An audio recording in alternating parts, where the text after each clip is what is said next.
स्वागत करता हूं आपका आज के इस वीडियो में। दोस्तों, आज के वीडियो की शुरुआत कुछ प्रश्नों से करेंगे। पहला प्रश्न, आप कहीं जा रहे हैं, पहाड़ी इलाका है, अचानक आपको पता चलता है कि सारे रास्ते बंद हो चुके हैं, केवल एक ही रास्ता खुला हुआ है, वो भी एक नदी पर बना हुआ नैरो रेलवे ब्रिज है। आपके पास दूसरा कोई ऑप्शन नहीं होता है और आपको उसी से चलकर रास्ता पार करना होता है। आप उस पर चलना शुरू कर देते हैं और जब काफी आगे बढ़ जाते हैं तो अचानक आपको सामने से ट्रेन आती हुई दिखाई देती है। अब आपके पास इतना वक्त नहीं है कि आप पीछे वापस जा सके और आप नदी में कूद नहीं सकते क्योंकि आपको तैरना नहीं आता।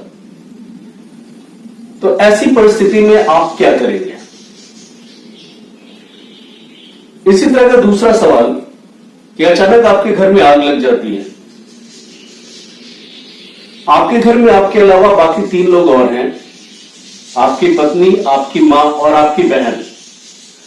लेकिन आपके पास समय इतना है कि सिर्फ आप किसी एक को बचा सकते हो। तो आप किसको बचाओगे?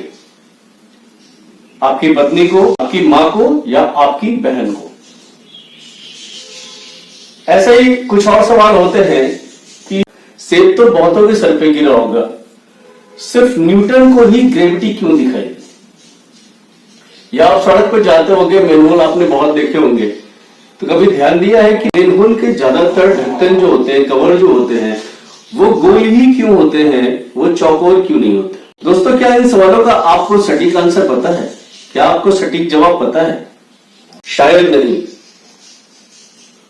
और सच कहूं तो इन सवालों का सटीक जवाब मुझे भी नहीं पता है। लेकिन ये कुछ ऐसे क्वेश्चंस होते हैं, कुछ ब्रेन स्टॉर्मिंग क्वेश्चंस होते हैं, इनको आप एनालिटिकल क्वेश्चंस कर सकते हैं, जो अक्सर इंटरव्यू में पूछे जाते हैं और ये उन पोजीशंस के लिए पूछे जाते हैं जो डिसीजन मेकिंग पोजीशंस होते हैं।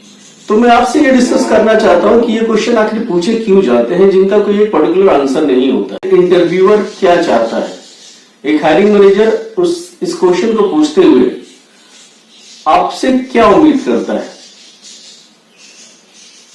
तो देखिए, जब भी ये क्वेश्चन आपके सामने आए इंटरव्यू में, डेफिनेटली आप इसके लिए पहले से प्रिपेयर नहीं होते हो, इसके आंसर आपको पता नहीं होते हैं।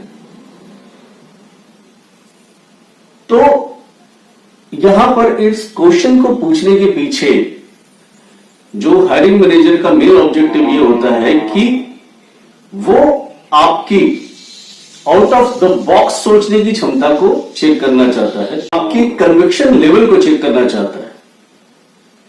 तो जब भी आप इस तरह के क्वेश्चन का आंसर दें, तो जो आपके मन में आए, जो आपको सही लगे, वो आंसर दीजिए। लेकिन आपको ध्यान ये रखना है कि आंसर देते समय आप अपने आप को बिल्कुल शांत रखिए।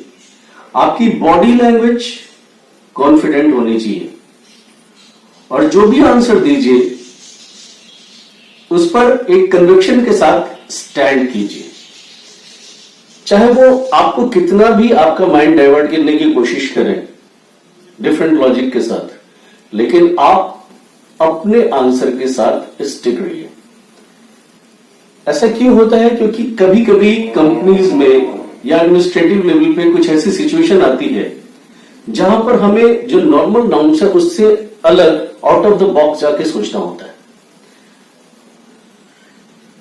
तो ये क्वेश्चन इसीलिए पूछे जाते हैं कि क्या उन डिफिकल्ट सिचुएशन में आप क्षमता है कि आप आउट ऑफ द बॉक्स जाके कुछ सोच सकते हैं, और अगर आपने कोई डिसीजन उस समय ले लिया तो क्या आप उस पर स्टिक रहोगे, या अगर सिचुएशन और ज्यादा डिफिकल्ट हो जाती है या प्रेशर आता है, आप अपने स्टैंड से डाइवर्ट तो नहीं कर जाओगे, आप अपने स्टैंड पे कायम तो रहोगे।